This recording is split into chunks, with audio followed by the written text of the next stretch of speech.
Վերջին օրերի զարգացումները, այդ թվում նաև սահմանից հեռու թիկունքում առիթ դարձան, որ նորից օրակարգ մտնեն ապրիլյան պատերազմի հետ կապված հարցերը, եւ հենց այդ առիթով այսօր զրուցելու ենք Արցախի պաշտպանության նախարար Լևոն Մնացականյանի հետ։ Բարև ձեզ, պարոն Մնացականյան։ Բարև ձեզ։ Պարոն նախարար, ապրիլյան արտակատումից 2 ամիս է անցել, նախ եթե նորից անդրադառնայինք այդ օրերին, ինչպես կգնահատեիք այդ ընթացքում պաշտպանության բանակի գործողությունները։ Միանշանակ նորից կարող եմ վերահաստատել իմ նախկինում ասածներս եւ մեկ անգամ եւս փաստել, որ պաշտպանության բանակի ազնագազմը կատարել է իր արժեվ դրված մարտական խնդիրները։ Կարող եմ մեկ անգամ եւս փաստել, որ պաշտպանության բանակի ազնագազմը լրիվությամբ տիրապետում է իր զինանոցում գտնվող բոլոր զինատեսակներին։ Ազնագազմի ստորաբաժանումների պատրաստվածությունը գտնվում է մի այնպիսի վիճակում, որ հնարավորություն է տալիս իրեն կատարելու իր արժեվ դրված խնդիրները, եւ որը ապացուցեց ապրիլյան, ինչպես նշում եք, քառօրյա պատերազմում։ Ոմանց կարծիքով ապրիլյան առճակատումը ոչ թե լայնամասշտաբ պատերազմ էր, այլ դիվերսիոն գործողություն ընդամենը։ Որքանով է նման գնահատականը համապատասխանում իրականությանը։ Իհարկե, եթե նման գնահատական տային քաղաքացիական անձինք, կարելի է ինչ-որտեղ հասկանալ այդ մարդկանց, որովհետև մարդիկ չեն տիրապետում ինչ է մարտավարությունը, ինչ է ռազմավարությունը, բայց եթե նման կարծիք հայտնում են նախկինում բարձր պաշտոն զբաղեցնող անձնավորություններ, նամանավանդ նախկին բանակի հրամանատար, նախկին պաշտպանության նախարար, դա ինձ համար իհարկե ցավալի է, որովհետև չեն հասկանում ինչ է նշանակում դիվերսիոն հետախուզական գործողություններ, չեն մինչև վերջ վերլուծում, ինչպիսի նպատակներ է հետապնդում դիվերսիոն հետախուզական խմբերի գործողությունները եւ նշեմ, որ դիվերսիոն հետախուզական խմբերը դա իրենից ենթադրում է սահմանափակ ուժերով սահմանափակ խնդիրների կատարում։ Ինչ որտեղ եղանակային փակ ուրեմն տեսանելիության, բարդ տեսանելիության պայմաններում, որի ընթացքում հնարավոր է կիրառել այլ զորատեսակների եւս սահմանափակ ուժեր եւ միջոցներ։ Այն ինչ որ մենք չենք տեսել այդ մարտական գործողությունների ժամանակ, մենք տվյալ մարտական գործողությունների ժամանակ ականատես ենք եղել, որ հակառակորդը կիրառում է համարյա թե ամբողջ շփման գծի երկայնքով, համարյա թե մեր շփման գծի երկայնքի մոտավորապես մինչև 200 կիլոմետր, հատվածում հակառակորդը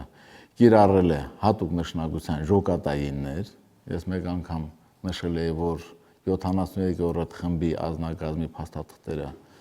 եղել է մեզ մոտ, դա ենթադրում է արդեն ոչ պակաս քան 1000 հոգուց ավել հատուկ ժոկատայինների կիրառում մինիմում։ Մենք ականատես ենք եղել 200-ից ավել տանկերի, այսինքն մեծաքանակ տանկային ստորաբաժանումների կիրառում։ Մենք ականատես ենք եղել զորամասերի, միավորումների, զորամիավորումների կիրառում բոլոր ուղղություններով, եւ հյուսիսային, եւ հարավային, եւ կենտրոնական։ Մենք ականատես ենք եղել խոշոր տրամաչափի զանգվածային, համազարգային, ռեակտիվ հրետանային համակարգի կիրառում։ Մենք ականատես ենք եղել խոշոր տրամաչափի փողային հրետանու կիրառում։ Մենք ականատես ենք եղել արդի անօդաչու թռչող սարքերի կիրառում, մենք ականատես ենք եղել հարվածային անօդաչու թռչող սարքեր եւ այդ ամենի կիրառումը ընդամենը 3 օրվա ընթացքում։ Ավելին, այդ 3 օրվա ընթացքում հակառակորդը արձակել է այնքան հրթիռ եւ արկեր, որ չի կիրառվել մեր նախորդ մարտական գործողությունների 92-ից մինչև 94 թվականի մայիսի, կարելի ասել, մեկ տարվա ընթացքում։ Եթե մենք մոտորապես վերլուծելու լինենք նախորդ պատերազմի ժամանակ արձակած արկերը, ապա չի հասնում համարյա թե 100,000-ի։ Բայց այս պատերազմական գործողությունների ընթացքում հակառակորդի կողմից արձակվել է մեր գնահատմամբ մինչև 20,000 արկ։ Ինչ է դա նշանակում 3 օրվա ընթացքում։ Ու ասում են չի եղել հրետակոծություն։ Իհարկե, ինչպես կլասիկ մարդն է ենթադրում, հրետանային նախապատրաստում չի եղել։ Բայց դա չի նշանակում, որ հրետանից չի կիրառվել։ Եվ մարդկանց չգիտեմ, այդ հիշողությունը երևի թե թույլ չտալիս դրանք վերհիշելու, մի հատ համեմատական է տանելու նախորդ մեր գործողությունների եւ ապրիլյան մեր գործողությունների հետ ու տարբերել որն է դիվերսիոն հետախուզական խմբերի գործողությունը, որն է լայնամասշտաբ հարձակումը։ Եվ դա միայն իմ տեսակետս չի, ասեմ որ շատ զինվորականներ, ովքեր որ են լուծում, համամիտ են մեր կարծիքների հետ։ Իդեպ Պաշտպանության բանակի նախկին հրամանատարը նաև բանակի ներկայիս հրամանատարության բավական սուր քննադատության ենթարկում, նշելով, որ քառօրյա իրադարձությունների ժամանակ սխալներ են թույլ տվել, որոնք էլ պատճառ են դարձել հայկական կողմի կորուստներին։ Իհարկե դա լոկ հայտարարություն է, դա կարելի է այդպես հայտարարել բոլորի վերաբերյալ, սխալներ են թույլ տվել, իսկ որոնք են սխալները։ Դա ընդհանրապես չնշեց, հա։ Եթե այդպեսին եղել է, ես համարում եմ, որ զինված ուժերի պաշտպանության բանակի ղեկավար կազմի կողմից ոչ մի սխալներ թույլ չտրվել, բոլորը կատարել են իր պարտականությունները համաձայն զբաղեցրած պաշտոնների, իհարկե այնտեղ ներկայացում է, որ ունեցել են կորուստներ եւ այլ, հա, տարածքային կորուստներ, ես չեմ ժխտել նախորդ անգամ, որ ունեցել են որոշակի տարածքային կորուստներ, բայց դա ասել ռազմավարական տեսանկյունից կամ մարտահրավերական տեսանկյունից անվանել հաջողություն հակառակորդի կողմից, դա ես չէի ասի։ Ես ամբողջ այդ իրեն զինված ուժերի հարձակողական գործողությունները համեմատական եմ տարել վաշի կամ դասակի մարտական խնդրի հետ կապված խորության հետ, որովհետև այն խորությունները, որ իրենք ունեցել են հաջողություններ, կարելի է միայն համեմատել այդ ստորաբաժանումների հետ եւ դա համարել հաջողություն ամբողջ զինված ուժերի հետ, իհարկե դա պարտություն է հակառակորդի կողմից։ Ես կասեի ավելին, եթե այդպիսի վերլուծականներ մարդիկ իրականացնում են, ես կառաջարկեի վերլուծեն 94 թվականի հունվար-փետրվար ամիսներին տեղի ունեցածները, երբ որ նույն հարավային ուղղությամբ մեկ օրվա ընթացքում հակառակորդի ճնշման տակ 21 կիլոմետրից ավել տարածք մեկ օրում հանձնել է։ Ով աղել է ժամանակ հրամանատարը, ձեր կողմից նշված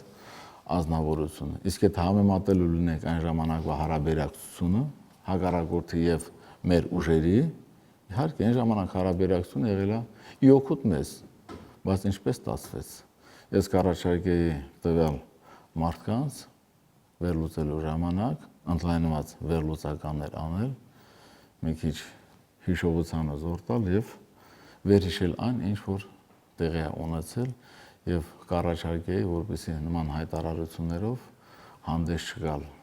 բացայբաց։ Իդեպ մեղադրանքներում նաև առանձին կետեր կան, մասնավորապես, որ բանակի հրամանատարությունը, այսօրվա հրամանատարությունը իրավիճակը սթափ չի վերլուծում, նաև պաշտպանական համակարգեր չեն ստեղծվում։ Նորից էլի խոսքս կառուցելուց ասեմ հետեւյալը, իսկ ինչ է նշանակում պաշտպանական համակարգ։ Միգուցե տվյալ ձեր կողմից նշված ազնվորությունը գիտի ինչ է իրենից ներկայացնում պաշտպանական համակարգ։ Միգուցե եթե ինքը գործողություններից հետո եւս 6 տարի պաշտոնավարել է, համարյա թե 6 տարի բանակի հրամանատարի պաշտոնում, ստեղծել է արդյոք ինքը այդ պաշտպանական համակարգերը։ Ինքը այնտեղ հեռավորություններ է նշում 200-300 մետր, չպիտի թույլ տանք, հա, այդ պաշտպանական համակարգերը ստեղծելու մարտական գործողությունների ընթացքում։ Նշեմ, որ 96 թվականին հենց իր օրոք, իր պաշտոնավարման օրոք սկսել են մեր առաջնային գծի հետ դիմաց անմիջական մինչև 50-100 մետր խորությամբ տեղադրել սյուներ, գծանշել, կարելի է ձև պայմանականորեն ասել սահմանները։ Եթե 200-300 մետր չպիտի թույլատրենք, ինչու է արդեն ինքը գծանշել այդ 100 մետր հեռավորության վրա այդ սահմանները։ Փշալարելով այդ գծանշումը իրականացնել։ Եվ բացի դա, իր պաշտոնավարման օրոք մենք ունեցել ենք դիրքեր, որոնց միջդիրքային տարածությունը եղել է ընդամենը 50 մետր, ապա ինչու է թույլ տվել այդ 50 մետր հեռավորության վրա հակառակորդին դիրքեր տեղադրի։ Ու եղել են բոլոր ուղղություններում մեծաթիվ քանակությամբ նման դիրքեր։ եթե այդպես տիրապետում է։ Իսկ ավելին ասեմ, իր պաշտոնավարումից հետո առ այսօր մեր պաշտպանական համակարգերը կատարելագործվել է, զարգացվել է։ Այսօր էլ լիատուությամբ համապատասխան աշխատանքներ տարվել են։ Եթե մենք համեմատականներ անցկացնելու լինենք 90-ականների եւ այսօրվա մեր համակարգերի միջև, կարելի է ասել բոլոր առումներով խտությունները մի քանի անգամ գերազանցում է 90-ական թվականների խտություններին։ Բոլոր առումներով։ Պարոն Մնացականյան, հարցերը բխում էին դեռ Երևանում տված հարցազրույցից, ինչպես գիտեք, երկար տարիների բացակայությունից հետո Սամվել Բաբայանը արդեն Արցախում է։ Ինչպես եք ընդունում նրա վերադարձը։ Վերադարձ անվանեմ մի քիչ ներկայացել է երևի, եթե ներկայացել է իր հայրենիքը, տեսակցելու իր հարազատներին, տեսակցելու իր մոտիկներին, մտերիմներին, իր ծնողին, ես դա կընդունեի շատ նորմալ, բայց երեկվա իրադարձությունները, որ տեղի է ունեցել մեր հուշահամալիրում եւ իր կողմից կատարած հայտարարությունները եւ որպես դրա շարունակությունը տեղի ունեցած մեր վերածննդի հրապարակում, ես կասեի, որ ամեն ինչ դեռևս պարզ չի, որտեվ իր հայտարարությունները իր մեջ ներառում է,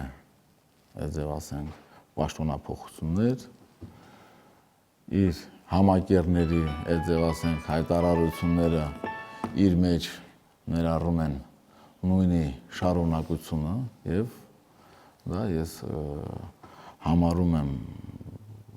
կարելի է ասել, վտանգավոր, ոչ հարիր նախկին նման պաշտոն զբաղեցնող ազնվորությանը։ Ինձ համար հասկանալի կլիներ, եթե նրա կողմից քայլեր ձեռնարկվեր համերաշխության բարձրացման, տրամադրությունների ստեղծման, վաղվա մյուս օրվա համար մեր ընդհանուր հաջողությունների համար, ժամանակ հասկանալի կլիներ։ Իսկ հիմա ինձ համար անհասկանալի է եւ համարում եմ իր այդ գործողությունները որպես դիվերսիոն գործողություն մեր հասարակության, մեր ինքնիշխան պետության, նրա պաշտպանունակության հանդեպ։ Եվ միայն այն ինչ որ տեղի է ունեցել երեք եւ հուշահամալիրում եւ վերածննդի հրապարակում, ես կասեի, որ այս հետպատերազմյան տարիներին հակառակորդին այդքան ներքաղաքական խմորումներ իր գործողությունները չի բերել, ինչքան որ դրանք են բերել մեր հասարակությանը, ապակայունացնելով մեր վիճակը։ Իհարկե դա անընդունելի է եւ մեր հասարակությունը դրան համապատասխան, համարժեք պատասխանը պետք է տա, իր գնահատականը պետք է տա։ Շնորհակալություն, պարոն Մնացականյան։